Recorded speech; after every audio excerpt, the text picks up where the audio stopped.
Harka fuune akkam jirtan daawwattoota keenya kun OBN International oduu irraa wajjin amboarsitu Abdulatiif. Itaalitti namoonni vaayirasii koronaa lubbuu isaanii darbee 3,405 gahuun lakkoofsa namoota vaayirasii kanaan Chaayinaatti lubbuun isaanii darbe caalee jira. Mirkanaa Taaddasaa gabaasa CGTN qindeessee jira.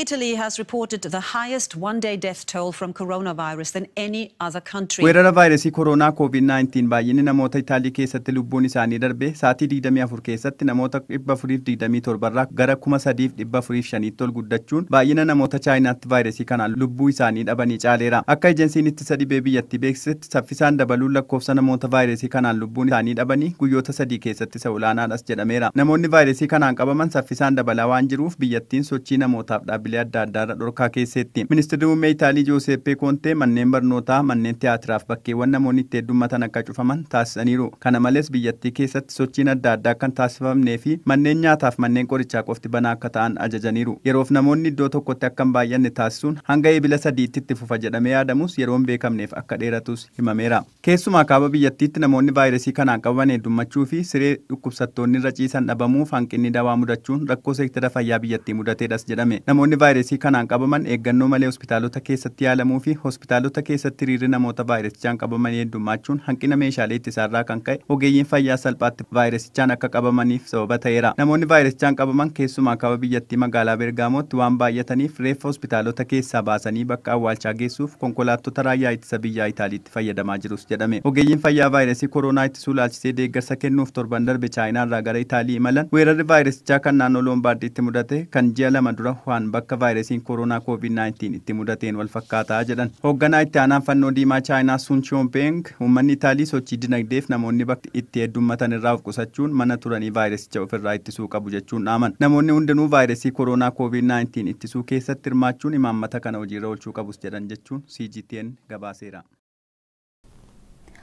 Saudi Arabiyaan sodaa vaayirasii koronaa irraa ka'uun kadhannaa jimmataa akka masjidatti hin taasifamne dhorkiti. Alamaayyoo Qannaa gabaasa dabalataa qaba. Saudi Arabiyaan tatamsa'ina vaayirasii koronaa ittisuuf jecha kadhannaa guyyaa fi kan torbanii masgida lamaan kan Makkaa fi Madiinaatti gaggeeffamu dhorkitee jirti. Dhorkaan kun kadhannaan kamiyyuu keessaaf ala masgidota kana lamaanitti raawwachaa ture akka hin gaggeeffamne kan ajajuudha. Biyyattiin kibxata darbees kadhannaa namoonni heddumminaan waliin kadhatan masgidota Al-Haraam magaalaa Makkaa jiruu fi masgida An-Nabaawii Madiinaa jiru keessatti gaggeeffamu dhorkuun isheen yaadatama. Kamisa kaleessaa immoo qondaaltonni biyyattii Makkaa keessatti masgidota seenanii kadhachuun akka hin danda'amne ajaja dabarsan.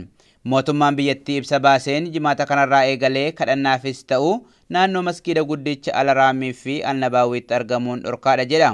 Saudi Arabiyaa keessatti lakkoofsi namoota dhukkuba vaayirasii koronaan qabamanii 274 kan ga'e yommuu ta'u, kamisa kaleessaa qofaa namoonni 36 qabamanii jiru.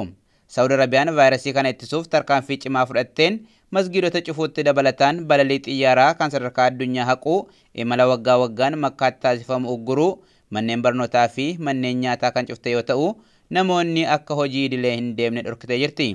Mootiin Saudi Arabiyaa akka jedhanitti biyyi isaanii tatamsa'ina vaayirasii kanaa ittisuuf tarkaanfii barbaachisaa waan fudhattuuf lammiileen biyyattiis tokkummaan akka dhaabbatan gaafatan. Seenaa addunyaa keessatti yeroo hamaa keessa jirra kan jedhan maanguddoon ganna 84 Salmaan bin Abdul Aziz yeroon kun hammeenyaa fi dhiphina isaa fudhatee akka darbu garuu abdii qabna jedhan. Tibba gatiin boba'aa gadi bu'ee jiru kanatti addunyaarraa boba'aa oomishuun kan beekamtu Saudi Arabiyaan dhaabbilee gurguddoo fi xixiqqaa biyyattii deeggaruuf doolaara biliyoona 13 qopheessitee jirti. Ameerikaa keessatti lakkoofsi namoota vaayirasii koronaan qabaman dabalaa dhufuun mootummaa fi uummata biyyattii yaaddoo fi sodaa guddaa keessa galchee jira. Haaluma kanaan bulchaan biyya Kaalifoorniyaa iddoo hojii hunda cufuudhaan jiraattonni biyyattii akka mana ta'an ajaja dabarsanii jiran. Gabaasa guutuu akka itti aanutti dhiyaata. Sababa vaayirasii koronaatiin Yuunaayitid Isteet torban dabre irraa kaasee manneen barnootaa kan cufte yoo ta'u, namoonni mana isaanii ta'anii hojii idilee hojjechuu danda'an immoo mana ta'anii akka hojjetanii fi bakka takkatti namoonni 10 ol akka walitti hin qabamne ajajjee akka turte ni yaadatama. Haaluma kanaan bulchiinsi kutaa Kaalifoorniyaa dabaluu lakkoofsa namoota vaayirasii koronaan miidhaman irraa kan ka'e iddoo hojii cufuudhaan namoonni mana isaanii akka ta'an gaafattee jirti. Kaalifoorniyaan baay'ina uummataa miliyoona 40 kan qabdu yoo taatu hanga danda'ametti namoonni martii akka mana ta'an ajajjee jirti. Bulchaan kutaa Kaalifoorniyaa xalayaa pirezidaantii Doonaald Tiraampiif barreessaniin torbaanota 8 dhufanitti jiraattonni Kaalifoorniyaa dhibbantaa 56 yookaan namoonni miliyoona 25 ta'an vaayirasii kanaan qabamuu danda'u jedhan.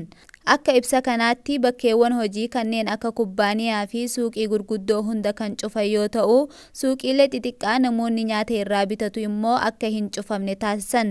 Namoonni martii akka mana ta'an erga gaafatan booda yoo barbaachisaa ta'e gad bahanii suuqii xixiqqaa irraa waan barbaadan bitachuun ni danda'ama jedhan. Ameerikaa keessatti namoonni vaayirasii koronaan qabaman 14,250 yoo ta'an, kan dhukkuba kanaan du'an immoo 200 gahee jira. Lakkoofsi namoota vaayirasii koronaan qabamanis daran dabalaa akka jiru ifa taasisan. Dhaabbanni qorannoo John Hopkins akka ibsetti lakkoofsi namoota vaayirasii koronaan qabamanii hedduminaan kan argaman kutaa Kaalifoorniyaa dabalatee Niiyoorkii fi Waashingtan isteetii keessatti. Egaan daawwattoota keenya oduun har'aaf qabannee dhiyaanne kanuma gama keenyaan nagaatti.